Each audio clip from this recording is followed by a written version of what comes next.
ക്രൗണിൻ്റെ പുതിയൊരു വീഡിയോയിലേക്ക് ഏവർക്കും സ്വാഗതം. ഇന്നത്തെ ക്ലാസ്സിൽ നമ്മൾ വളരെ ഇമ്പോർട്ടൻ്റ് ആയിട്ടുള്ള കുറച്ച് കാര്യങ്ങളാണ് പഠിക്കാൻ പോകുന്നത്. അതിനകത്ത് ആദ്യം നമ്മൾ നോക്കാൻ പോകുന്നത് യുനെസ്കോയെ കുറിച്ചിട്ടാണ്. അപ്പോൾ നിങ്ങൾക്ക് വീഡിയോ ഇഷ്ടപ്പെട്ടെങ്കിൽ തീർച്ചയായിട്ടും ലൈക്ക് ചെയ്യുക, ഷെയർ ചെയ്യുക, കമൻറ്റ് ചെയ്യുക. ആദ്യമായിട്ടാണ് PSC ക്രൗൺ യൂട്യൂബ് ചാനൽ കാണുന്നതെങ്കിൽ ഒന്ന് സബ്സ്ക്രൈബ് ചെയ്യാൻ മറക്കല്ലേ. അപ്പോൾ നമുക്ക് വീഡിയോയിലേക്ക് പോകാം. അപ്പോൾ അധികം വലിച്ചു നീട്ടലൊന്നും ഇല്ലാതെ പോയിന്റ് ബൈ പോയിന്റ് ആയിട്ട് ഇപ്പം തന്നെ ഈ വീഡിയോയുടെ കൂടെ തന്നെ നമുക്ക് പഠിച്ചു പോകാം. അപ്പോൾ നമ്മൾ ആദ്യം നോക്കാൻ പോകുന്നത് യുനെസ്കോയെ കുറിച്ചിട്ടാണ്. അപ്പോൾ പോയിന്റ് ബൈ പോയിന്റ് ആയിട്ടാണ് പഠിക്കുന്നതെന്ന് പറഞ്ഞു. അങ്ങനെയാണെങ്കിൽ യുനെസ്കോയുടെ ഫുൾ ഫോം എന്തായിരിക്കും? അപ്പോൾ നമ്മൾ ആദ്യം അറിഞ്ഞിരിക്കേണ്ട എന്താണ് യുനെസ്കോയുടെ ഫുൾ ഫോം എന്താണെന്ന്. എന്താണത്? യുനെസ്കോയുടെ ഫുൾ ഫോം എന്ന് പറയുന്നത് United nation educational scientific and cultural organisation. എന്താണ് യുനെസ്കോയുടെ full form? United nation educational scientific and cultural organisation എന്താണ് യുനെസ്കോയുടെ ഫുൾ ഫോം. അപ്പോൾ യുനെസ്കോയുടെ ഫുൾ ഫോം എന്താണ് നമ്മൾ പഠിച്ചു കഴിഞ്ഞു. ഒന്നോടെ പറഞ്ഞു പോകാം. യുനെസ്കോയുടെ ഫുൾ ഫോം എന്താണ്? United nation educational scientific and cultural organisation. ഇനി എന്നാണ് യുനെസ്കോ വന്നത്? എന്നാണ് യുനെസ്കോ നിലവിൽ വന്നത്? 1945 നവംബർ 16. എന്നാണ്? 1945 നവംബർ 16-ാം തീയതിയാണ് യുനെസ്കോ നിലവിൽ വരുന്നത്. അപ്പോൾ യുനെസ്കോയുടെ ഫുൾ ഫോം എന്താണ്? യുനെസ്കോയുടെ ഫുൾ ഫോം എന്താണ്? United nation educational scientific and cultural organisation എന്താണ് യുനെസ്കോയുടെ ഫുൾ ഫോം എന്ന് പറയുന്നത്. യുനെസ്കോ ഫോം ചെയ്ത വർഷം 1945 നവംബർ 16-ാം തീയതി. ഇനി ഹെഡ് ക്വാർട്ടേഴ്സ് എവിടെയാണ് യുനെസ്കോയുടെ? യുനെസ്കോയുടെ ഹെഡ് ക്വാർട്ടേഴ്സ് എന്ന് പറയുന്നത് ഫ്രാൻസിലെ പാരീസ് ആണ്. ഓർത്തിരിക്കുക, യുനെസ്കോയുടെ ഹെഡ് ക്വാർട്ടേഴ്സ് എവിടെയാണ്? ഫ്രാൻസിലെ പാരീസ് ആണ് യുനെസ്കോയുടെ ഹെഡ് ക്വാർട്ടേഴ്സ് എന്ന് പറയുന്നത്. അപ്പോൾ യുനെസ്കോയുടെ ഹെഡ് ക്വാർട്ടേഴ്സ് എവിടെയാണ്? ഫ്രാൻസിലെ പാരീസ് ആണ് യുനെസ്കോയുടെ ഹെഡ് ക്വാർട്ടേഴ്സ് എന്ന് പറയുന്നത്. ഇനി യുനെസ്കോ ആര് കൊണ്ടുവന്നൊരു ഏജൻസിയാണ്? ഈ specialised agency of United Nations. യുണൈറ്റഡ് നേഷൻസിന്റെ ഒരു സ്പെഷ്യലൈസ്ഡ് ഏജൻസിയാണ് ഏത്? യുനെസ്കോ എന്ന് പറയുന്നത്. യുനെസ്കോ എന്താണ്? യുണൈറ്റഡ് നേഷൻസിന്റെ ഒരു സ്പെഷ്യലൈസ്ഡ് ഏജൻസിയാണ്. എന്തിനു വേണ്ടി? Aimed to promote world peace and security. എന്താണ് ഇതിന്റെ എയിം എന്ന് പറയുന്നത്? To promote world peace and security. ലോകത്ത് സമാധാനവും സെക്യൂരിറ്റി ഒക്കെ നിലനിർത്തുക എന്ന ലക്ഷ്യത്തോടു കൂടി വന്ന യുണൈറ്റഡ് നേഷൻസിന്റെ ഒരു സ്പെഷ്യൽ ഏജൻസിയാണ് ഏത്? യുനെസ്കോ എന്ന് പറയുന്നത്. യുനെസ്കോയുടെ ഹെഡ് ക്വാർട്ടേഴ്സ് ഫ്രാൻസിലെ പാരീസ് ആണ്. 1945 നവംബർ 16-ാം തീയതിയാണ് യുനെസ്കോ നിലവിൽ വരുന്നത്. യുനെസ്കോയുടെ ഫുൾ ഫോം എന്താണ്? United Nations educational scientific and cultural organisation എന്താണ്? അപ്പോൾ ഓർത്തിരിക്കുക, യുനെസ്കോയുടെ ഫുൾ ഫോം പറഞ്ഞു, നമ്മൾ എന്നാണ് ഫോം ചെയ്തതെന്ന് പറഞ്ഞു, എവിടെയാണ് ഹെഡ് ക്വാർട്ടേഴ്സ് എന്ന് പറഞ്ഞു, എന്ത് ഏജൻസിയാണെന്ന് നമ്മളിപ്പോൾ പറഞ്ഞു കഴിഞ്ഞു. ഇനി നമ്മൾ നോക്കാൻ പോകുന്നത് UDHR-നെ കുറിച്ചിട്ടാണ്. നമ്മൾ UDHR-നെ കുറിച്ചും അതായത് ഹ്യൂമൻ റൈറ്റുമായി ബന്ധപ്പെട്ട കുറച്ച് കമ്മീഷനുകളെ കുറിച്ചിട്ടാണ് പഠിക്കാൻ പോകുന്നത്. അപ്പോൾ നമുക്ക് യൂണിവേഴ്സൽ ലെവലിൽ നിന്ന് തന്നെ തുടങ്ങാം. യൂണിവേഴ്സൽ ലെവലിൽ നിലവിൽ വന്നിട്ടുള്ള ഹ്യൂമൻ റൈറ്റുമായി ബന്ധപ്പെട്ട ഒരു ഉള്ളതാണ് ഈ ഒരു UDHR എന്ന് പറയുന്നത്. UDHR-ന്റെ full form universal declaration of human right എന്താണ്? UDHR-ന്റെ ഫുൾ ഫോം എന്താണ്? Universal declaration of human right എന്നാണ്. അതായത് ലോകത്തെ പല പ്രതിനിധികൾ കൂടി ചേർന്നുണ്ടാക്കി ഒരു ഹ്യൂമൻ റൈറ്റിന് വേണ്ടിയിട്ടുള്ള ഒരു മൈൽ സ്റ്റോൺ തന്നെയാണ് ഏത്? UDHR എന്ന് പറയുന്നത്. അതായത് മനുഷ്യന്റെ അവകാശങ്ങൾ സംരക്ഷിക്കപ്പെടുക എന്ന് പറയുന്നത് എന്താണ്? എപ്പോഴും വലിയ കാര്യം തന്നെയാണ്. മനുഷ്യന് അവൻ്റെതായ അവകാശങ്ങളും അവൻ്റെതായ വ്യക്തിത്വം ഒക്കെ ഉണ്ട്. ഈ അവകാശങ്ങൾ എപ്പോഴും എന്ത് ചെയ്യണം? സംരക്ഷിക്കപ്പെടണം. ആരാലും ചൂഷണം ചെയ്യപ്പെടാതെ അവൻ്റെ അവകാശങ്ങൾ സംരക്ഷിക്കുക എന്നത് പറയുന്നത് ഓരോ രാജ്യത്തെ സംബന്ധിച്ചിടത്തോളം, ഓരോ മനുഷ്യനെ സംബന്ധിച്ചിടത്തോളം വലിയ ഇമ്പോർട്ടൻ്റ് ആയിട്ടുള്ള ഒരു കാര്യമാണ്.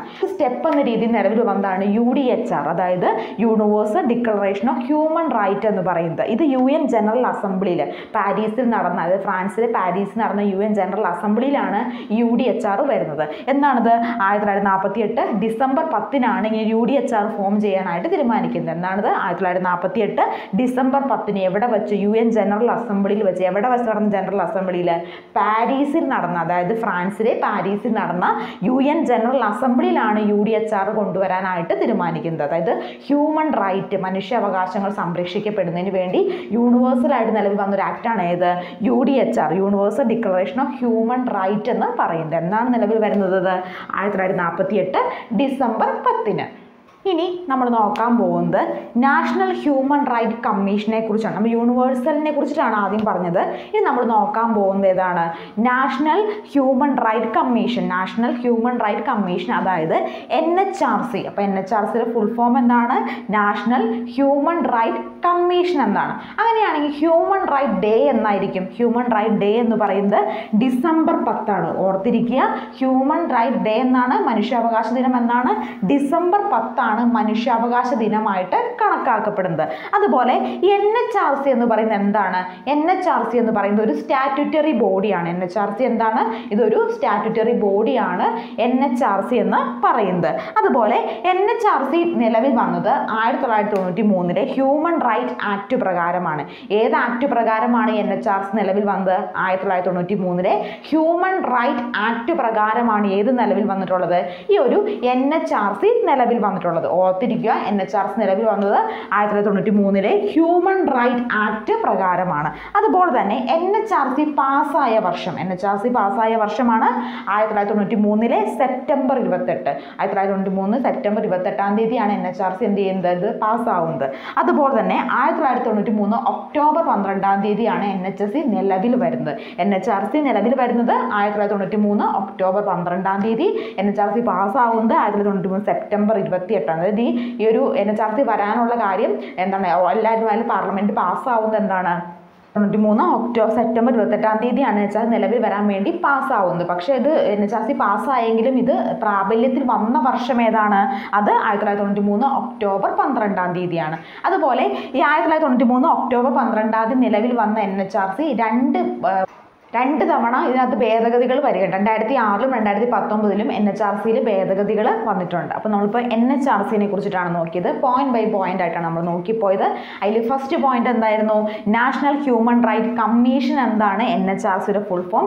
ഹ്യൂമൻ റൈറ്റ് ഡേ എന്ന് പറയുന്നത് ഡിസംബർ 10. തേർഡ് പോയിന്റ് എന്തായിരുന്നു?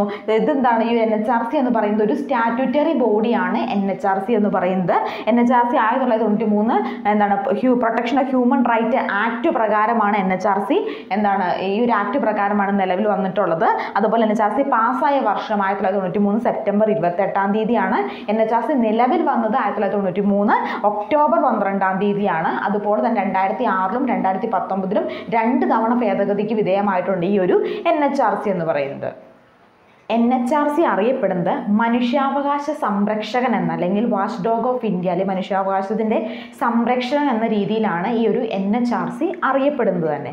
അപ്പോൾ ഈ ഒരു NHRC എന്ന മനുഷ്യന് സ്വാതന്ത്ര്യം, സമത്വം, സാഹോദര്യം എന്നിവയൊക്കെ നിലനിർത്തി എന്താണ് അവൻ്റെ റൈറ്റുകളെ പ്രൊട്ടക്റ്റ് ചെയ്യുക എന്നതാണ് ഈ NHRCയുടെ ലക്ഷ്യമെന്ന് പറയുന്നത്. NHRCയിൽ 2019 നമ്മൾ പറഞ്ഞിരുന്നു രണ്ട് തവണ ഭേദഗതി ചെയ്യപ്പെട്ടിട്ടുണ്ട്. ഒന്ന് 2006ലും മറ്റൊന്ന് 2019ലും. ഈ 2019 ഭേദഗതി അനുസരിച്ചുള്ള ലേറ്റസ്റ്റ് കണക്കുകളാണ് നമ്മൾ ഇനി പറയാൻ പോകുന്നത്. NHRCയിൽ ടോട്ടൽ എത്ര മെമ്പേഴ്സാണുള്ളത്? ടോട്ടൽ 6 മെമ്പേഴ്സാണ് NHRCയിൽ ഉള്ളത്. ഓർത്തിരിക്കുക, NHRCയിൽ എത്ര മെമ്പേഴ്സ് ഉണ്ട്?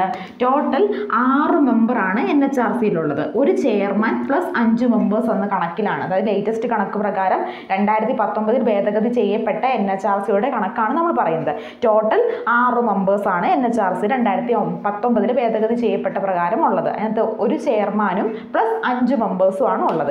ഇനി ആരൊക്കെയാണ് ഈ ഒരു ചെയർമാൻ 5 മെമ്പേഴ്സ് നമുക്ക് നോക്കാം. അതിനകത്ത് ചെയർമാനായിട്ട് വരുന്നത് സുപ്രീം കോടതി ചീഫ് ജസ്റ്റിസ്, അതായത് ഈ സുപ്രീം കോടതിയിൽ നിന്ന് വിരമിച്ച ചീഫ് ജസ്റ്റിസോ അല്ലെങ്കിൽ ജഡ്ജിയോ ആയിരിക്കും ഈ ഒരു പദവി അലങ്കരിക്കുന്നത്. ഓർത്തിരിക്കുക, സുപ്രീം കോടതിയിലെ ചീഫ് ജസ്റ്റിസ് ആയിട്ട് വിരമിച്ച വ്യക്തിയോ അല്ലെങ്കിൽ എന്താണ് ചീഫ് ജസ്റ്റിസോ ഓർ ജഡ്ജി ആയിരിക്കും ഏത് പദവിയിൽ ഇരിക്കുക? ഈ NHRCയുടെ ചെയർമാൻ പദവിയിൽ ഇരിക്കുന്നത്. ഓർത്തിരിക്കുക, ആരാണ് NHRCയുടെ ചെയർമാൻ പദവിയിൽ ഇരിക്കാൻ യോഗ്യതയായിട്ടുള്ള വ്യക്തി? ഒന്നെങ്കിൽ സുപ്രീം കോടതിയുടെ ചീഫ് ജസ്റ്റിസ് ആയിട്ട് ഇരുന്ന വ്യക്തിയോ അല്ലെങ്കിൽ അവിടെ ജഡ്ജി ആയിട്ട് ഇരുന്ന് അവിടെ നിന്ന് വിരമിച്ച വ്യക്തി ആയിരിക്കും ഈ ഒരു NHRCയുടെ ചെയർമാൻ പദവിയിലേക്ക് നിയമിക്കപ്പെടുന്നത്. ഇനി അപ്പോൾ ചെയർമാനായില്ലേ, ഇനി എത്ര മെമ്പേഴ്സ് ഉണ്ട്? 5 മെമ്പേഴ്സ്. അങ്ങനെ എന്താണ് ചെയർമാൻ ഉൾപ്പെടെ പ്ലസ് 5 മെമ്പേഴ്സ്, ടോട്ടൽ 6 മെമ്പേഴ്സാണ് എവിടെ പെർമനന്റ് മെമ്പേഴ്സാണ് എവിടെ ഉള്ളത്? NHRCക്ക് ഉള്ളത്. അതിനകത്ത് ചെയർമാൻ എന്ന് പറയുന്നത് എന്താണ്? ഏറ്റവും ഉയർന്ന പദവി വഹിക്കുന്ന വ്യക്തിയാണ്. അദ്ദേഹം ആരായിരിക്കും? അദ്ദേഹം സുപ്രീം കോടതി ചീഫ് ജസ്റ്റിസ് ഓർ ജഡ്ജി ആയിരിക്കും. വിരമിച്ച സുപ്രീം കോടതി ചീഫ് ജസ്റ്റിസോ ജഡ്ജിയോ ആയിരിക്കും ആരായിട്ട് വരുന്നത്? NHRCയുടെ ചെയർമാനായിട്ട് വരുന്നത്. പ്ലസ് ബാക്കി മെമ്പേഴ്സ് ആരാണ്? ഒന്നെന്ന് പറയുന്നത് സുപ്രീം കോടതിയിൽ നിന്ന് നിലവിലുള്ളതോ അല്ലെങ്കിൽ വിരമിച്ചതോമായിട്ടുള്ള ഒരു ജഡ്ജി ആയിരിക്കും ഒരു മെമ്പർ എന്ന് പറയുന്നത്. സുപ്രീം കോടതിയിൽ നിലവിൽ ജഡ്ജിയായിട്ട് പ്രവർത്തിക്കുന്ന വ്യക്തിയോ അല്ലെങ്കിൽ അവിടെ നിന്ന് വിരമിച്ച ഒരു വ്യക്തിയോ ആയിരിക്കും ആരായിട്ട് പ്രവർത്തിക്കുന്നത്? ഈ 5 മെമ്പറിൽ ഒരാളെന്ന് പറയുന്നത്. അതുപോലെ സെക്കൻഡ് മെമ്പറായിട്ട് വരുന്നത് നമ്മുടെ ഹൈക്കോർട്ടിൽ നിന്ന് വിരമിച്ച വ്യക്തിയോ അല്ലെങ്കിൽ ഹൈക്കോർട്ടിൽ ഇപ്പോഴും പ്രവർത്തിച്ചു കൊണ്ടിരിക്കുന്ന ചീഫ് ജസ്റ്റിസോ ആയിരിക്കും അതിനകത്ത് ഒരു മെമ്പറായിട്ട് വരുന്നത്. ഒരു മെമ്പർ സുപ്രീം കോടതിയിലെ ജഡ്ജി ആയിട്ട് പ്രവർത്തിക്കുന്ന വ്യക്തിയോ വ്യക്തിയോ അല്ലെങ്കിൽ വിരമിച്ച വ്യക്തിയായിരിക്കും. സെക്കൻഡ് മെമ്പർ എങ്ങനെയാണ്? ഹൈക്കോർട്ടിൽ എന്താണ് ചീഫ് ജസ്റ്റിസ് ആയിട്ട്, ജഡ്ജി അല്ല ചീഫ് ജസ്റ്റിസ് ആയിട്ട് പ്രവർത്തിക്കുന്ന വ്യക്തിയോ അല്ലെങ്കിൽ ആ പദവിയിൽ നിന്ന് വിരമിച്ച വ്യക്തിയോ ആയിരിക്കും ഈ ഒരു 5 മെമ്പറിൽ ഒരാളെന്ന് പറയുന്നത്. ഇനി അതുപോലെ തന്നെ വേറൊരു വ്യക്തി എന്ന് പറയുന്നത് നമ്മുടെ 2 മെമ്പേഴ്സ് ആയില്ലേ, ഇനി എത്ര മെമ്പറും കൂടെ വേണം? 3 മെമ്പേഴ്സും കൂടെ വേണം. അതായത് മനുഷ്യാവകാശ പ്രവർത്തനങ്ങളിൽ പ്രവർത്തനവുമായി ബന്ധപ്പെട്ട് പദവിയിലിരിക്കുന്ന 3 വ്യക്തികളായിരിക്കും ബാക്കി വരുന്നത്. അപ്പം 5 മെമ്പേഴ്സ് 2 മെമ്പേഴ്സിന് നമ്മൾ പറഞ്ഞു, ബാക്കി 3 പേരെന്ന് പറയുന്നത് മനുഷ്യാവകാശ പ്രവർത്തനങ്ങളുമായിട്ട് മുന്നോട്ട് പോകുന്ന വ്യക്തികളായിട്ടുള്ള 3 പേരെയാണ് ഈ പദവിയിലേക്ക് സെലക്ട് ചെയ്യുക. അതിനകത്തൊരു നിർബന്ധമുള്ളത് എന്താണെന്ന് വെച്ചിട്ടുണ്ടെങ്കിൽ ഈ ഒരു വ്യക്തി, അതായത് ഈ 5 മെമ്പേഴ്സിൽ ഒരാൾ വനിതയായിരിക്കണം എന്നുള്ളത് നിർബന്ധമാണ്. അതായത് 3 മനുഷ്യാവകാശ പ്രവർത്തകരാണ് ഉള്ളത്. ഈ മനുഷ്യാവകാശ പ്രവർത്തകരിൽ എന്താണ്, ഒരാൾ വനിതയായിരിക്കണം. ഈ 5 മെമ്പേഴ്സിൽ ഒരാൾ വനിതയായിരിക്കണം എന്നുള്ളത് നിർബന്ധമാണ്. അപ്പോൾ ഇത്രയും മെമ്പേഴ്സാണ് വരുന്നത്. അപ്പോൾ NHRCയിൽ ടോട്ടൽ 6 മെമ്പേഴ്സ്, സ്ഥിര മെമ്പേഴ്സ് 6 ആണുള്ളത്. അതിനകത്ത് ഒരു ചെയർമാനും 5 മെമ്പേഴ്സുമാണ് വരുന്നത്. ചെയർമാൻ ആരായിരിക്കണം? ചെയർമാൻ എന്ന് പറയുന്നത് സുപ്രീം കോടതി ചീഫ് ജസ്റ്റിസോ ജഡ്ജി ആയിട്ട് വിരമിച്ച വ്യക്തിയായിരിക്കണം. പിന്നെ അതാണ് ചെയർമാനായിട്ട് അപ്പോയിന്റ് ചെയ്യുന്ന വ്യക്തി. ബാക്കി 5 മെമ്പേഴ്സാണ് വരുന്നത്. അതിനകത്ത് 5 മെമ്പേഴ്സിൽ ഫസ്റ്റ് മെമ്പർ എന്ന് പറയുന്നത് എന്താണ്? സുപ്രീം കോടതി ജഡ്ജി ആയിട്ട് പ്രവർത്തിക്കുന്ന വ്യക്തിയോ അല്ലെങ്കിൽ ആ പദവിയിൽ നിന്ന് വിരമിച്ച വ്യക്തിയായിരിക്കണം. സെക്കൻഡ് മെമ്പറായിട്ട് വരുന്ന ആരായിരിക്കും? ഹൈക്കോടതിയിൽ പ്രവർത്തിക്കുന്ന ജഡ്ജിയോ കോടതി ചീഫ് ജസ്റ്റിസ് ആയിട്ട് പ്രവർത്തിക്കുന്ന വ്യക്തിയോ അല്ലെങ്കിൽ ആ പദവിയിൽ നിന്ന് വിരമിച്ച വ്യക്തിയോ ആയിരിക്കണം. അതുപോലെ തന്നെ ബാക്കി 3 മെമ്പേഴ്സ് എന്ന് പറയുന്നത് മനുഷ്യാവകാശ പ്രവർത്തകവുമായി ബന്ധപ്പെട്ട 3 മെമ്പേഴ്സ് ആയിരിക്കണം അവർ. അതുപോലെ തന്നെ അത് ഒരാൾ ആരായിരിക്കണം? വനിതയായിരിക്കണം. ഇങ്ങനെയാണ് 5 മെമ്പേഴ്സ് വരുന്നത്. ഈ 5 മെമ്പേഴ്സിനെയും അപ്പോയിന്റ് ചെയ്യുന്ന വ്യക്തി പ്രസിഡന്റ് ആയിരിക്കും. അതായത് NHRCയിലേക്ക് വേണ്ട ഈ ചെയർമാൻ ഉൾപ്പെടെ പ്ലസ് 5 മെമ്പേഴ്സ്, ടോട്ടൽ 6 മെമ്പേഴ്സിനെ അപ്പോയിന്റ് ചെയ്യുന്ന ആരായിരിക്കും? അത് നമ്മുടെ പ്രസിഡന്റ് ആയിരിക്കും. ഇനി ആരാണ് ഈ 6 മെമ്പേഴ്സിനെ നോമിനേറ്റ് ചെയ്യുന്നത്? നോമിനേറ്റ് ചെയ്യുന്നത് ഒരു 6 അംഗ വിദഗ്ധ സമിതിയാണ് ഇവരെ ഈ പദവിയിലേക്ക് നോമിനേറ്റ് ചെയ്യുന്നത്. ഇവരെ നോമിനേറ്റ് ചെയ്താലും അപ്പോയിന്റ് ചെയ്യാനുള്ള അധികാരം പ്രസിഡന്റിന് മാത്രമേ ഉള്ളൂ. ഈ 6 അംഗ സമിതിയെ നോമിനേറ്റ് ചെയ്യുന്നത് വേറൊരു 6 അംഗ സംഘ സമിതിയായിരിക്കും. ഈ 6 അംഗ സംഘ സമിതിയിൽ ആരൊക്കെയാണുള്ളത് നമുക്ക് നോക്കാം. അപ്പോൾ നമ്മൾ പറഞ്ഞിരുന്നു ഈ 6 മെമ്പേഴ്സിനെ അപ്പോയിന്റ് ചെയ്യുന്നത് എങ്ങനെയാണ്? 6 വിദഗ്ധ സമിതിയാണ് ഇവരെ അപ്പോയിന്റ് ചെയ്യാൻ വേണ്ടി ശുപാർശ ചെയ്യുന്നത്. അപ്പോയിന്റ് ചെയ്യുന്നത് പ്രസിഡന്റ് ആയിരിക്കും, പക്ഷേ ശുപാർശ ചെയ്യുന്നത് 6 അംഗ സമിതിയാണ്. ഈ 6 അംഗ സമിതിയിൽ വരുന്നത് ഈ 6 അംഗ സമിതിയുടെ തലവൻ എന്ന് പറയുന്നത് പ്രൈം മിനിസ്റ്റർ ആയിരിക്കും. അതായത് PM, നമ്മുടെ പ്രൈം മിനിസ്റ്റർ ആയിരിക്കും ഈ 6 അംഗ സമിതി ശുപാർശ ചെയ്യുന്ന 6 അംഗ സമിതിയിലെ തലവൻ. അപ്പോൾ എന്ത് വരുന്ന 6 മെമ്പേഴ്സ് എന്ന് പറയുന്നത് ഒന്ന് പ്രൈം മിനിസ്റ്റർ വരുന്നുണ്ട്, മറ്റൊന്ന് ഹോം മിനിസ്റ്റർ, അതുപോലെ തന്നെ ലോകസഭാ സ്പീക്കർ, രാജ്യസഭ ഡെപ്യൂട്ടി സ്പീക്കർ, ലോകസഭാ സ്പീക്കർ, രാജ്യസഭാ സ്പീക്കർ, അതുപോലെ തന്നെ രാജ്യസഭ ഡെപ്യൂട്ടി ചെയർമാൻ, ലോകസഭാ സ്പീക്കർ, അതുപോലെ തന്നെ രാജ്യസഭയിലെയും ലോകസഭയിലെയും ഓപ്പോസിറ്റ് നേതാക്കൾ, അതായത് പ്രതിപക്ഷ നേതാക്കളും ഇതിനകത്ത് വരുന്നുണ്ട്. ഈ ഒരു 6 അംഗ സമിതിയിൽ വരുന്നുണ്ട്. അപ്പോൾ ഈ 6 അതായത് നമ്മൾ പറഞ്ഞിരുന്നു ചെയർമാൻ ഉൾപ്പെടെ 5 മെമ്പേഴ്സും പ്ലസ് 6 മെമ്പേഴ്സിന്, അതായത് നമ്മുടെ NHRCയിലേക്ക് വേണ്ട 6 മെമ്പേഴ്സിനെ നോമിനേറ്റ് ചെയ്യുന്ന 6 വിദഗ്ധ സമിതിയാണുള്ളത്. 6 വിദഗ്ധ സമിതിയിൽ ആരൊക്കെയാണ് വരുന്നത്? ഒന്ന് പ്രൈം മിനിസ്റ്റർ ആയിരിക്കും വിദഗ്ധ സമിതിയുടെ ഹെഡ് പേഴ്സൺ, അല്ലെങ്കിൽ ഏറ്റവും ഉയർന്ന പേഴ്സൺ അദ്ദേഹമായിരിക്കും പ്രൈം മിനിസ്റ്റർ. ഹോം മിനിസ്റ്റർ, അതുപോലെ ലോകസഭാ സ്പീക്കർ, അതുപോലെ രാജ്യസഭ ഡെപ്യൂട്ടി ചെയർമാൻ, പിന്നെ ലോകസഭയും രാജ്യസഭയുടെയും ഓപ്പോസിറ്റ് ലീഡേഴ്സുമാണ് എവിടെയുള്ളത്? ഈ 6 മെമ്പേഴ്സിനെയും നോമിനേറ്റ് ചെയ്യുന്നത്. ഇവർ നോമിനേറ്റ് ചെയ്യുകയും അപ്പോയിന്റ് ചെയ്യുന്ന ആരായിരിക്കും? അത് പ്രസിഡന്റുമായിരിക്കും. പോകുന്നത് SHRCനെ കുറിച്ചിട്ടാണ്. SHRCയുടെ ഫുൾ ഫോം എന്താണ്? State human right commission. SHRCയുടെ ഫുൾ ഫോം എന്താണ്? സ്റ്റേറ്റ് ഹ്യൂമൻ റൈറ്റ് കമ്മീഷൻ എന്നതാണ് SHRCയുടെ ഫുൾ ഫോം എന്ന് പറയുന്നത്. SHRC നിലവിൽ വരുന്നത് 1998 ഡിസംബർ 11-ാം തീയതിയാണ്. എന്നാണ് SHRC നിലവിൽ വരുന്നത്? 1998 ഡിസംബർ 11-ാം തീയതിയാണ് ഇത് നിലവിൽ വരുന്നത്. ഈ ഒരു SHRC നിലവിൽ വരുന്നത്, അതായത് സ്റ്റേറ്റ് ഹ്യൂമൻ റൈറ്റ് കമ്മീഷൻ എന്നാണ് എന്നതിൻ്റെ ഫുൾ ഫോം. SHRCയുടെ ഫുൾ ഫോം നിലവിൽ വരുന്നത് 1998 ഡിസംബർ 11-നാണ്. നമ്മൾ പറഞ്ഞിരുന്നു NHRCയിൽ നാഷണൽ ഹ്യൂമൻ റൈറ്റ് കമ്മീഷൻ എത്ര മെമ്പേഴ്സ് ഉണ്ട്? ഒരു ചെയർമാൻ ഉൾപ്പെടെ 6 മെമ്പേഴ്സ്.